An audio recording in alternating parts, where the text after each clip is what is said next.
Good day, this is Terry Difazio, and you're watching Dial It Up.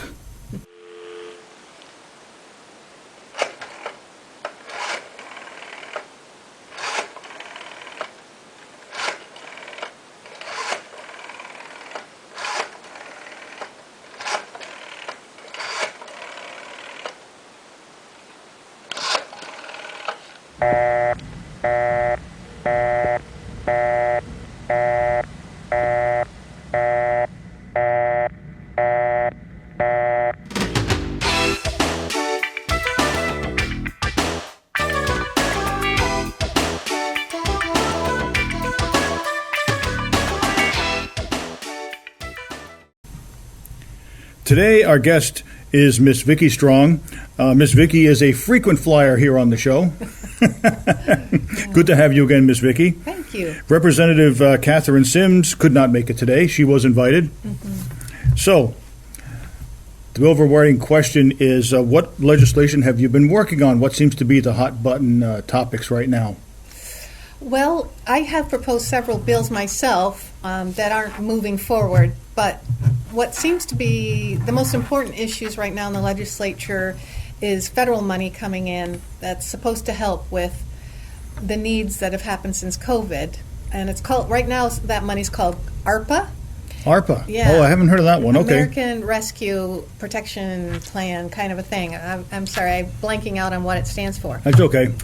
Vermont has too many acronyms for everything. Oh, it's crazy. The acronyms are almost out of control. And with my elderly brain, I can't seem to fathom most of them. They shoot out of my head. But ARPA money has been designated per state, and we're going to have over $2 billion of money flowing through Vermont if and when this does take place. I tend to worry about our national debt and how we're paying for this in the big picture. But it's going to help with homelessness, child care, broadband, and then filtering into actual communities where municipalities can do infrastructure projects. So our governor particularly is interested to see that, and there'll be some rules about the money, how it's spent, but to see that it does flow into areas of the state that need particular infrastructure help, which has been really ignored for many years. Things like bridges and I can't agree with you more on that one, Ms. roads. Vicki. Did you see what's coming up 91?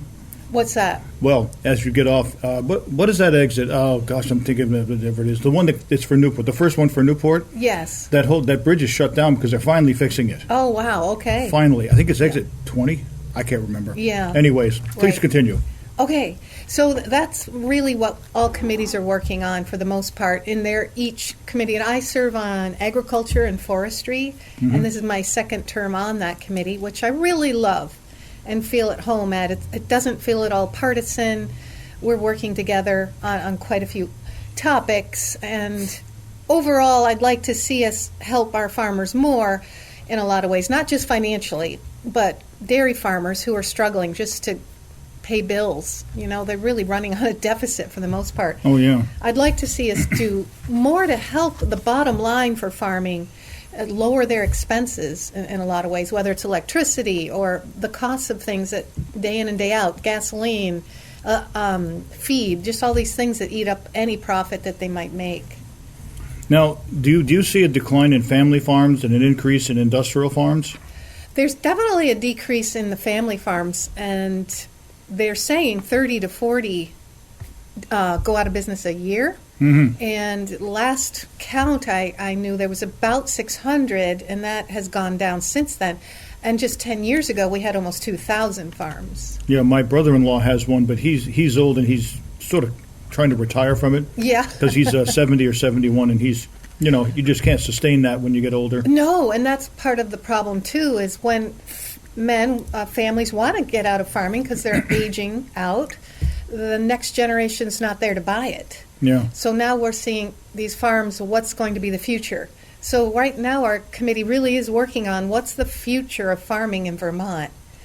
Dairy farming will always be the backbone, I hope, of our economy, farming-wise, but so many more new entrepreneurial farms are starting, whether it's hemp or a combination of many types of different farming. Have some sheep, maple, making products out of milk. It's just a kind of a wide variety of farming and vegetables, of course, happening now, that I think we'll see some of these dairy farms that have gone out of business, some of these new entrepreneur, younger folks will be able to buy and start their own businesses. But of course, starting a business in Vermont is tricky. Yeah, we won't even start on that subject. That might take 2 or 3 hours.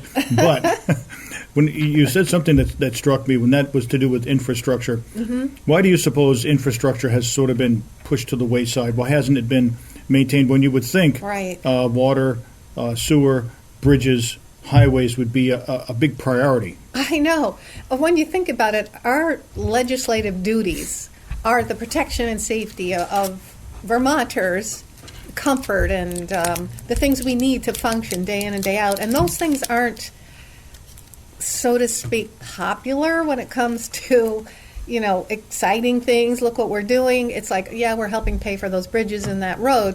It doesn't feel exciting, I don't think, to legislators. So I don't see it as being as much of the priority of our expenses and our fiscal responsibility. Although we do that work, and we have Transportation Committee that's doing it, but we have fallen behind, very much so, in the last almost generation, I'd have to say. It wouldn't it make sense? And I've talked to many different politicians about this on many levels.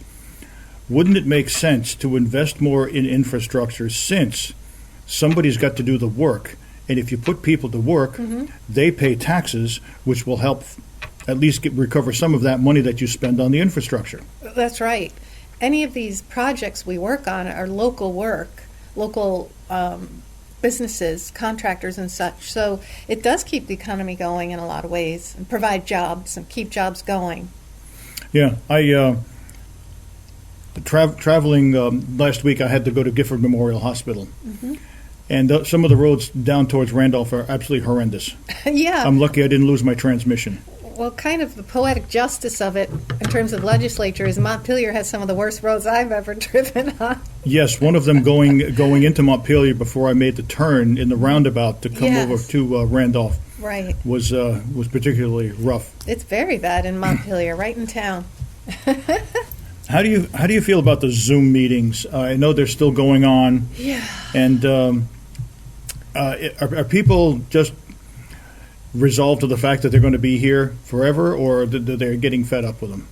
Well, interestingly, the legislature itself has to declare a state of emergency for our ability to function through Zoom. And so we vote on this. We voted on it several times to say, yes, we're still, every few months, we're in a state of emergency.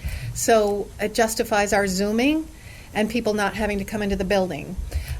I personally don't. I know other legislatures across the country are meeting, and they have some rules and whatnot, but they are meeting in person.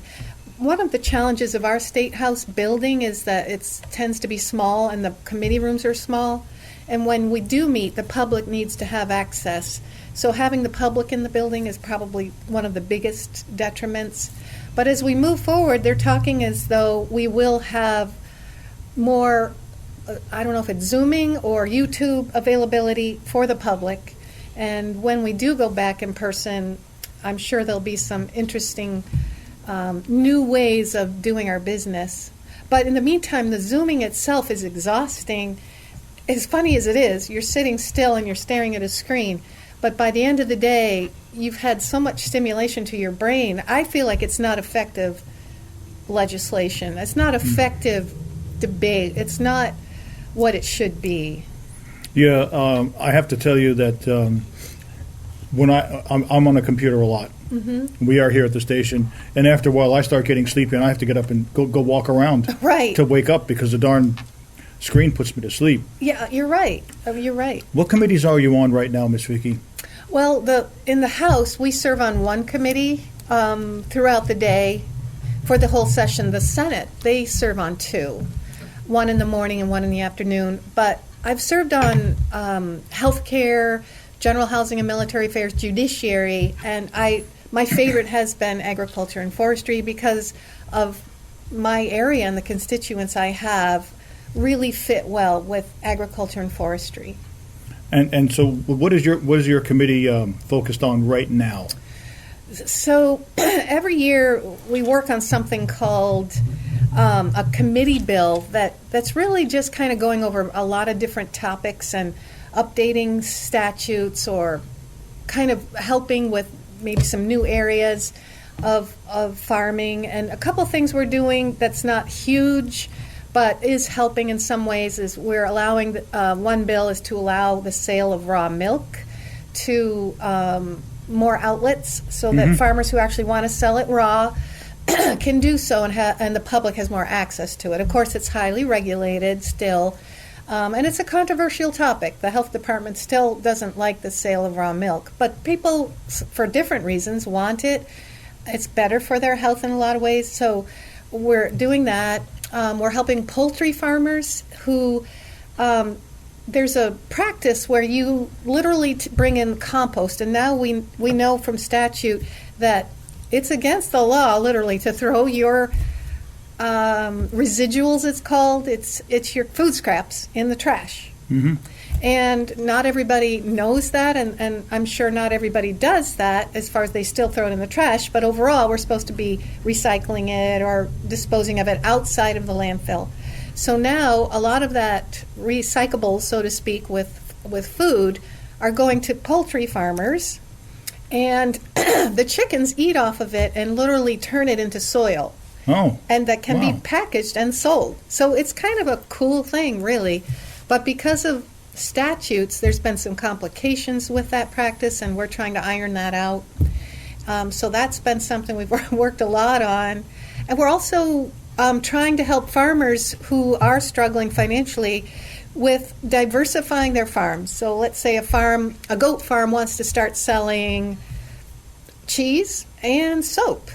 Well, so far they'd have to get a Act 250 permit to put up a little building on their property and sell those products. Now we're trying to exempt that business, that second business, from Act 250, so that they can build their building, have their open hours, and sell their products there.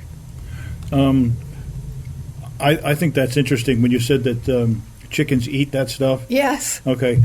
I happen to know somebody whose two dogs got into a compost heap full of coffee grounds. Oh. And it actually it sped them up so bad they were literally shaking because they were eating coffee grounds. Well, and that's interesting you bring that up, because there was an article in the Chronicle about a dog that got into a compost pile and became almost deathly ill. And so this is a little bit of an issue. People are throwing their compost into a pile, in the back 40, and animals are finding it, pets and such. So it can be a problem illness-wise. Yeah.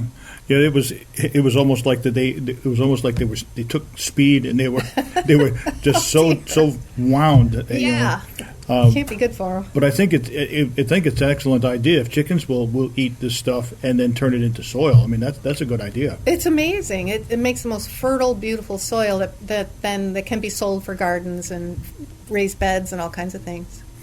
Were you aware of the fact that New Hampshire has just lifted its mask mandate? No, but I think that's wonderful news, and I'm hoping we'll see that be able to happen in Vermont. Well, there are some people who just literally can't wear a mask for health reasons. I was just thinking the other day how I was in the local store here, shopping, and I saw a man that I think I know who that is. He's covered with a mask. And I finally got up the nerve to say, "Hi, are you Kendall?" And you feel kind of silly. And it turned out it wasn't Kendall. But how do we know sometimes who even people are behind that mask? And I feel like that isolation, so to speak, and that cultural aspect of connecting with people has been so harmed. So I'm hoping we'll get to that soon, like New Hampshire. Well, I've had the same thing where I've seen people and not known who they were, and finally got the nerve to say, "Are you such and such?"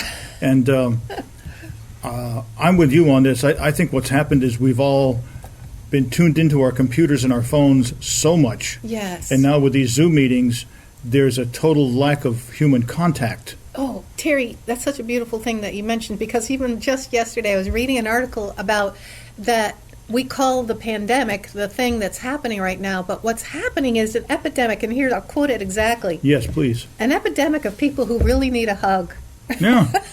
And really, that's a physical thing that cuddling, hugging, greeting people, saying hello and goodbye. And I'm a hugger. I mean, I just like to hug people, and for a variety of reasons. And to be so limited in that it really does physically affect your hormones. Like, you need a certain amount of serotonin and those good feeling hormones that now the increase of depression, suicidal thoughts has increased fourfold. And addiction. Yes, addiction, alcohol, and drug abuse. It's very sad, and I think we've forgotten that we've become a culture that now we hold back. We've given up Christmas and Easter and birthdays and celebrations. Thanksgiving. Yeah, and these things are what make us happy, you know? And I think we're suffering from a lack of happiness. Well, I can agree with you more there, but isn't this is? Let me ask your opinion of this. I really feel, even though there are certain things that I don't do anyway, I just think it is very, very wrong for the government to legislate. Yes. Who I can see, who I can't see, what family I can see, what family I can't see, and what I can celebrate and what I can't celebrate. You're absolutely right. And in our case in Vermont, it's been the governor, so to speak, on his news conferences telling us what we can and can't do. Somehow he has that power. The legislature can limit that power if we so choose. So far, we haven't chosen to do that. But at some point, it's kind of like enough is enough. We're not going to movies. We're not going to Todd's concerts. Just simple things that make us happy and feel connected and feel that we're part of the world around us. And I see across the country there are governors actually saying we are open now. Yeah, 13 Florida, states now. Yes. And some governors actually saying, we ban the use of vaccine passports. We're not going to limit you to going to something, whether you've been vaccinated or not. So our freedoms have been infringed upon desperately, and was it worth it? And that's the question we'll all have to face. I will as a legislator. Was it worth what we gave up? And I think we'll be dealing with the consequences for years, particularly when you think of young children in schools wearing masks, sometimes not even be able to go in the building, having to be homeschooled, which I'm not against homeschooling at all. We homeschooled our kids, but some children just need the special care, the special attention. And where have they suffered? And what's the cost for them emotionally? That's a good point. Have we now taught our children, or each other for that matter, to be more detached? Yes, and more dependent on a screen. Yeah, less empathy. Right. Yeah. There's also another you talked about serotonin, and I, as a drug and alcohol counselor, I learned a lot about neurotransmitters. There's also another one that comes into play. It's called oxytocin. Yes. Yes. And what happens with oxytocin is it's your neurotransmitter that it's like attachment. They noticed that there was a certain amount there are prairie dogs out like in Arizona. There's one group that just basically, plays the field. Yeah. And there's another group that bands together like a family, and they stick with each other. And it has to do with this neurotransmitter called oxytocin. So are we messing up our own brain chemistry this way? Right. Yeah, long term. I mean, we don't have the studies yet. And what will be the long-term change even in our physical brain waves, all of that. It's affected for sure. Yeah, I'm kind of afraid for what's happening there too. Yes. So the governor is trying to open the state back up, or so he says. Yeah. We'll wait in judgment over that. Right. But he's set July 4th. Now, do you see that happening, or what do you see coming down the pipe? Well, unless there's some unforeseen situation that arises, I definitely think he's on the path, and I have heard him speak in several legislative Zoom meetings of his plan, a 3-stage plan. Is it 3 or 4? And so slowly opening back up. He's taken the signs off of the interstate. Remember the blinking? Oh yeah, but I still see the other signs. Which ones are that? Is that? I was over in near the Burlington area. And even when I went down to Dartmouth, to the hospital, when I had every on-ramp on the interstate says you must quarantine for 2 weeks. Oh, is that still going? Well, that's what the sign says. Okay. So I'm wondering well, see, when I went to Florida and came back, they told me I quarantine for 7 days and take a test. Right. So what is it now, and what are they going to do with all these signs? Don't you think the money should have been spent somewhere else in a better way? You know what I think it should have been spent on is protecting the elderly and protecting those who are vulnerable. That's me. And you're not elderly. And you're in good health. Thank you. Yeah, but I mean, really, when we look back on the policies we set, we've quarantined perfectly healthy people who weren't even at risk for serious illness or death. And what does that cost us, Terry? Financially, fiscally, I think we're going to look back on that and say, what a shame. We really should have done. The scientific thing to me was the vulnerable, the elderly, and then let's let people go to church and let kids play in playgrounds and do sports. I mean, it doesn't make sense. I was talking with a man in Florida who had a young daughter, age 12, incredible soccer player. When I told him and her that here at North Country and all over Vermont, they've had to play soccer with masks on, they couldn't believe it. They thought, what planet do you live on?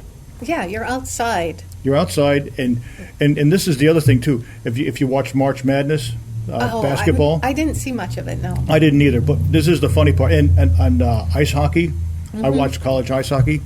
The players are not wearing masks. They're breathing and sweating all over each other. But on the sideline, the coach has to wear a mask. And then when he yells at the referees or his players, he takes his mask down and yells. Oh. So, I mean, does this make any sense to you? Well, it doesn't make any sense to me. You really do have to think. And turn off your TV. Don't listen to the news for a while and just think objectively. Does it make sense that you can go in a restaurant with a mask on, but then you can take it off? I know. I don't really understand. So, and for the fact that 99.74% of the people survive COVID, I just think it's been too harsh. Yes, I know 5 people who've had COVID. 3 of them had some symptoms, and they said it was like a bad cold. One of them ended up hospitalized, but that person quarantined, wore a mask, never went out, caught it anyway, and got very sick. And the last one ended up on a ventilator because she had untreated diabetes. Because she couldn't get health insurance. Oh, dear. So I know that this virus is bad. But I've had viruses that were bad. I had one that almost killed me back in 2016. It was way before COVID. That was actually pneumonia. Right. So I'm wondering if how much of this is hype now, because I will admit that this is legit. It's there. But how much of this is hype, and how much are we scared? Exactly. Well, those are the questions we have to keep asking. And I read a lot about the whole worldwide situation that. Overall, they're actually regretting a lot of the policies that have been implemented worldwide, including a rush to vaccinations. There have been a lot of adverse effects on a lot of population, particularly outside of the United States. And overall, the policies we've inflicted upon the world, I don't think is justified. It's not like Ebola or SARS. It's really more of a enhanced cold and flu. So we'll see. Time will tell. Yes, and while we're on the subject of vaccines, personally, I've gotten my first one. I will get the second one. I do not want the government telling me I have to, and I don't like people shaming me that I got it when they're saying it's so dangerous and it's awful. And it's just personal choice still has to come back. Yes. And I'm afraid the two sides are so split. Right. There's way too much finger pointing and yapping at each other. I think that's a bad thing. It is, Terry. And how come we're not seeing that leads into things like the Nazis did, Oh, geez, yeah. But anyway, I have 3 bills in the legislature that are on the wall. Do you know what that means on the wall? Yes, I've heard of that, but please explain it to our viewers. Okay. I know Bobby and you have explained it to me, but go ahead and tell everybody. All right. So when a bill is on the wall, and right now I think we have about 500 bills been introduced by different legislators in the House side. They all get filtered to committees of jurisdiction, like, is this about health care? Is this about farming? Is this about transportation? And then they're on the wall, literally, in print form, like H-244, an act relating to, that has a name.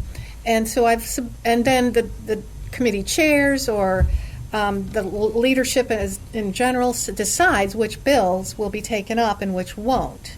In New Hampshire, literally, they have to, by statute, look at every single bill, which is interesting. Oh. They have to look at every single bill. But in our house, State House, they just decide, which ones will we take up. So I have 3 bills, and one is about personal bodily autonomy. Aha. And it's quite a lot of momentum behind that in the general public, but not in the State House. And that bill basically says we have the right to our own body, what procedures, treatments, medical things we choose or refuse is our right. Exactly. And also, it also goes on to say we will not be discriminated against based on those choices. So there's several groups that really are in favor of that bill. Vermont Health Freedom is one. Vermont 802 Freedom, is that the name of that one? I belong to that one, by the way. Okay. So it's got a lot of, I think, truth to it, but as far as the legislature goes, they kind of want to keep that on the back burner. Yeah, and as we have mentioned before many times, it seems to be the Chittenden group that decides what gets done and what doesn't. Yeah, it's a tricky dynamic to be. It really is, Terry, and they have a very large delegation in the Senate and the House represented there. Although I must say our Northeast Kingdom delegation is a good size as well, and we hold our own, but we can't. I think the force of Chittenden County and some of the other bigger areas rule the day, so to speak. Some friends of mine were over on Church Street in Burlington this past weekend, and they said you would not believe how many people are outdoors walking around with double masks. Oh my, really? And this is one of the reasons I will not shop there. Okay. I will not go to the Burlington area and shop. I'll go somewhere else and do it. Just one last question. Sure.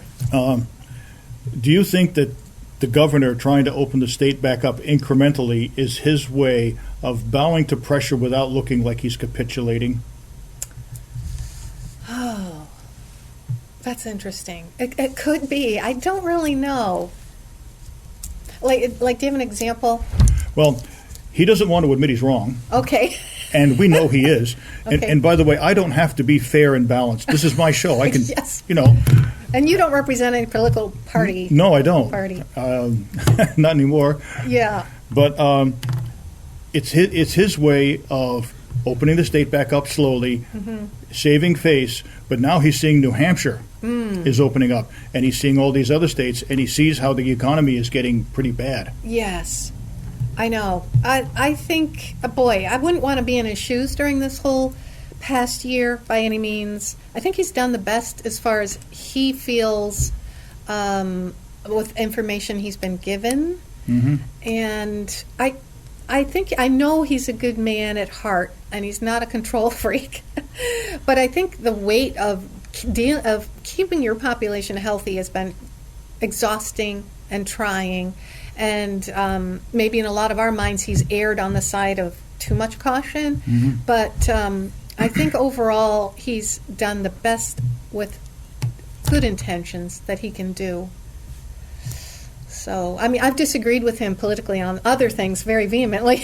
And this one, I still think we've erred on the side of caution too much. But I know the job he's had to do has been really hard. Well, I thank you very much for coming on today. I'm glad you could make it and keep this show going. Yeah, thanks. We will do this again sometime probably after this series. I know in a couple of weeks I have a couple of more people coming in. I believe I have the Orleans delegation, Orleans 1 delegation coming in. Oh, good. It'll be nice to see them too. Yes. So thank you very much, and we will do this again. Great. This is Terry Difazio for Dial It Up saying, if you don't like the answers, don't bother asking the questions. See you later. Bye. There you go.